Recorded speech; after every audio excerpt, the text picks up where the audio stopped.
All right.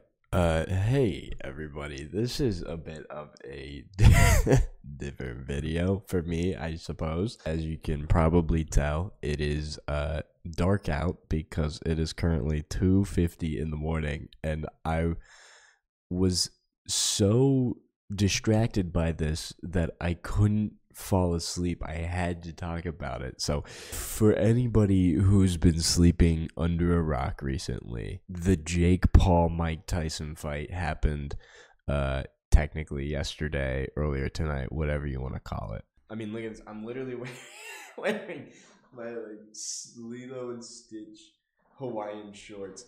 I literally crawled out of bed just to talk about this. This was weighing so heavy on my mind. Just I had to get it out. First things first. The fight was streamed on Netflix, which was an absolute joke and just a travesty to streaming platforms everywhere. Netflix is not known to be a streaming platform, and it was very evident when they streamed the fight tonight. They had tried this in the past before with, I think, a show called Love is Blind, and that had went horrendously, so I don't know why they thought this would be any better. And it went just about how you expect it would have.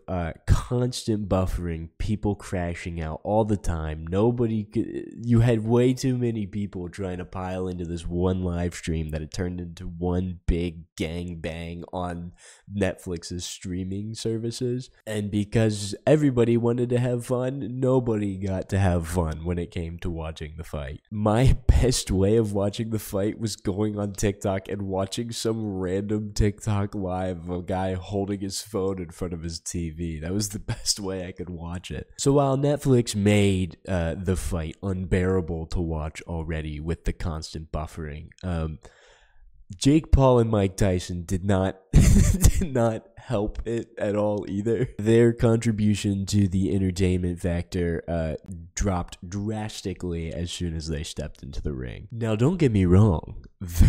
The build-up to the fight was cinema. It was beautiful.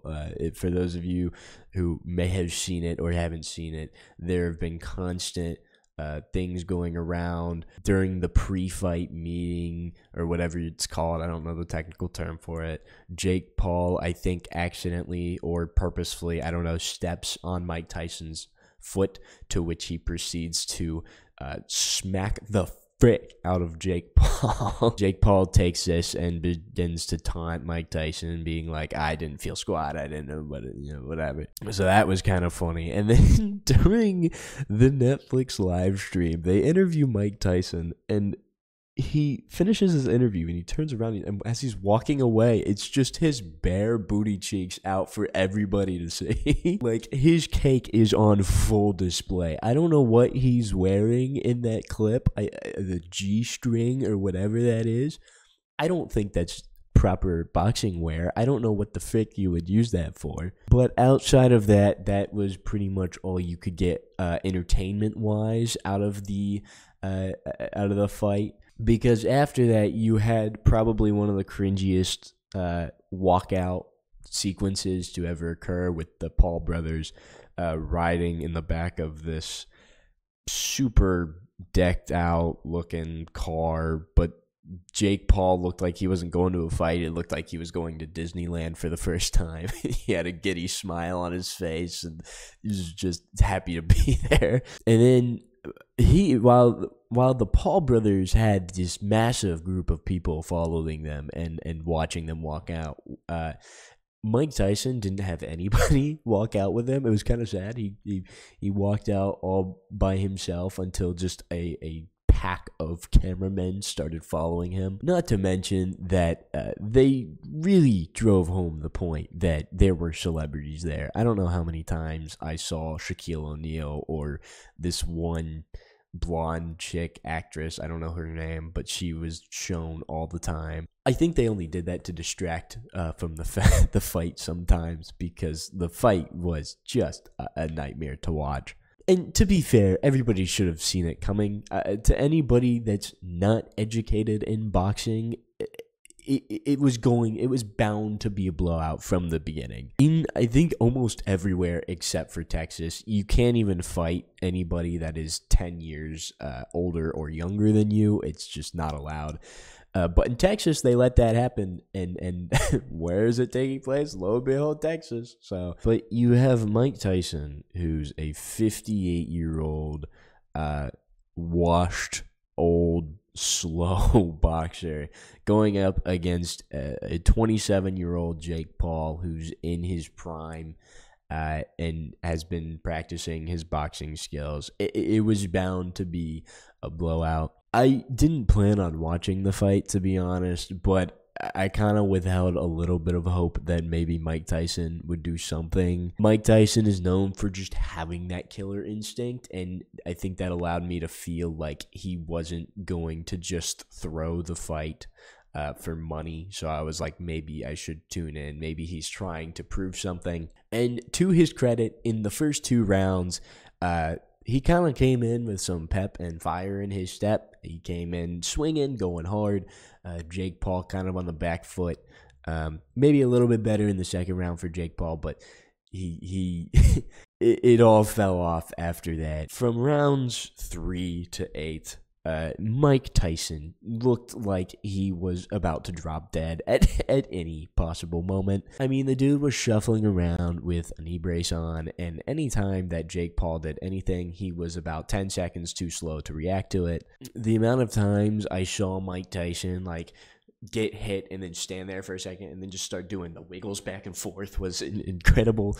I don't think in rounds 3 to 8 he threw a single punch. I mean, he would enter the ring at the beginning of every round, throw maybe one punch, and then just kind of stand there and let Jake Paul dance around him for the rest of the time. I gotta say, Jake Paul, for fighting a washed 58-year-old man, pretty bad showing. He probably could have easily knocked him out, but I think he was too scared of the aura of Mike Tyson that he just wouldn't go in for the kill and would just keep toying with him. There was one point in the fight that I remember distinctly where Jake Paul is like just doing this. He's just poking Mike Tyson, and Mike Tyson had all the time in the world to just hit him in the armpit, do something to him for messing with him, and he just stood there and took it. And you could tell that neither of them wanted to be there anymore by the end of the 8th round, because literally with like 15 seconds left, they just bowed to each other because they knew the fight was over. I don't want to say it was staged, but like it felt like it was staged, but at the same time, it's definitely just because Mike Tyson is an old guy. The credit where credit's due. Mike Tyson is probably, and will probably stay for a while, the best boxer of all time. But it's time to lay the boxing gloves aside and just retire. Long story short, Mike Tyson couldn't keep up.